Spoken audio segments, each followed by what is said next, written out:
One question I'm often asked is, where did my passion for music begin? And the first place my mother ever took me was to the Apollo Theater in Harlem to see James Brown. And I remember, I mean, of course she took me some other places as well, but that's where I first remember, like, wow. And I came to the theater with her and my sister, and everybody was coming in, and people were dressed like kings and queens, and you know, the curtain opened, the band stood in their tuxedos, and then he walks out in a royal blue outfit, diamond ring sparkling, and I remember, you know, as cliched as it may sound, I remember that being the moment in which I'm like, okay, this is what I want to do for the rest of my life. This is all I want to do. In addition to girls and other things, but this is the main thing that I want to do. So that began my passion, and to see an artist work that hard, even though I didn't know it at the time, but to see someone work that hard at something they loved, they clearly loved, well, that's what began my passion. And then people often ask why my love for soul and R&B. Soul music, and this is not to disparage any other genres of music, soul music is very honest, is very sincere, and here's that word again, it's very passionate. When you listen to someone like Sam Cooke or Otis Redding or James Brown, who I'll refer to often, sing, you feel they're singing from their heart and soul. Artists nowadays will do anything to get paid. Back then, artists did anything to be heard. They wanted to be felt. They wanted their what they were writing about, what they were experiencing, they wanted that out there for the world. They didn't know that's what they wanted, but they just had this thing inside them that had to come out. So that's what I love about soul and R&B music. Most people never get to even see their idols. I've not only gotten to meet him more than a few times and spend time with him, but I got to portray him in a movie, a Barry Levinson film called Liberty Heights. And I played James Brown in the year 1954. It was a fantastic experience. It was wonderful. I loved it.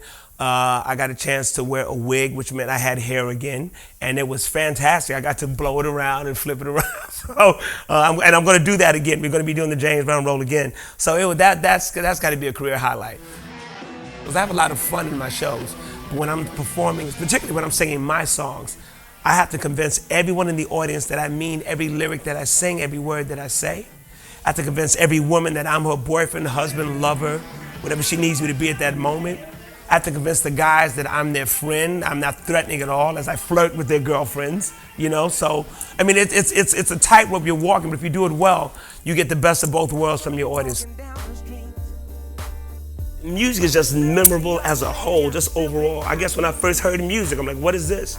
You know, so it's always memorable for me. It just goes on and on. It's infinite.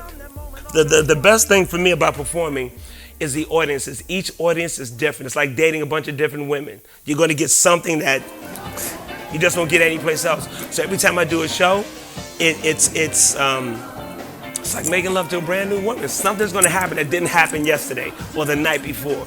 And I work off that. I feed off that. I need the audience. I need their energy. I need their spirit, their attitude, good, bad, or indifferent. If you ask a lot of different people what they get from me, I'd like to think that they say, well, it wasn't just a bunch of songs back to back. It was a show. I was made to feel special. That's important. Oh, I'm always working on something. Always. I'm writing a book that's sort of autobiographical called A Lifetime of Life. Unlike a lot of other artists, I have no ghetto horror stories. I've never been in jail. I don't smoke, drink, do drugs, and never did. It just never appealed to me. But my life has been filled with a lot of crazy, silly, funny things that have happened. So I'm always writing that down. Because as I tell people these stories, they're like, oh, that's so funny. You've got to put that in the book. Like, I've had arguments with girlfriends, and in the middle of it, baby, I know we're arguing, but could I please write this down? Because what you just said is brilliant. You know what I'm saying? It's brilliant. My mother didn't sing, but she always played music, you know, and she let me enjoy music.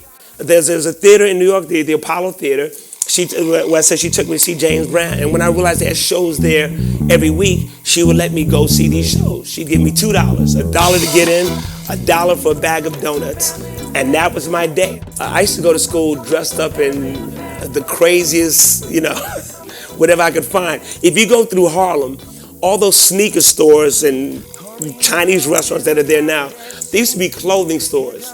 And pimps and entertainers all bought their clothes from there, and you see them on stage at the Apollo wearing it. And every now and then they'd have something on sale that I could afford, and my mother would get it for me. So I must have been the only little black boy in 6th grade in a red velvet suit that but she would let me do this. She would let me go to school like this. And it was cool. So yeah, God bless you, man. You think I love you. Hello Music is a one-man show that I'm putting together, I'm creating. It's based on my life. My life has been filled with nothing but music. My life is about music. I have a large vinyl collection, 45s, LPs, CDs, 8 tracks. I mean, it's just all about music. And I will say this. For a lot of, I hate to say kids to make it sound, but a lot of kids growing up nowadays in this day and age of the digital download, you'll never know the joy of getting an album and reading the liner notes. And I used to get albums and I would look at the cover and I would think the artist recorded the entire album wearing what they had on the cover. I mean, it was that real for me. You don't get that now when you just download something. This project I'm working on called Hello Music, back in the day, they used to put up posters in the streets of New York. I would take these posters down and bring them home, and my mother would, admonish me at points. It's just like, why are you bringing this garbage in the house? And now I've amassed a collection of vintage posters, the OJs, the Temptations, the Four Tops at the Apollo Theater, Stevie Wonder, Madison Square Garden, Marvin Gaye, Radio City Music Hall. And these things, they're like pop art. You'd want to hang them up on the wall. I just went to Montreal, Canada, met a lot of wonderful, wonderful people. We're going to do a show. We're going to do a salute to James Brown at the Rialto Theater. That'll be November 14th, and it's going to be amazing. I want to set that town on the sea. I want to bring some serious old school R&B, rhythm and blues, because I've been to see a few acts around town, and God bless them, they're doing the best they can do. But I'm going to take it to another level. I'm going to take it to old school. I'm going to take them way back and show them how it's really done. You know what I mean? I'm coming to town. I'm coming back. You be there, because I'll be here. November 14th at the Rialto Theater, we're doing a salute to James Brown, the King of Soul, the Godfather of Soul. We're going to have a funky good time. We're going to sing, dance. You're going to sing and dance. I'm going to entertain you. Y'all are going to entertain me. So we're going to really have a good time with this music. And you know what? If you have some requests or some R&B songs you want to hear, let me know. I'll do those too. November 14th, Carlton J. Smith at the Rialto Theater in Montreal. Many blessings.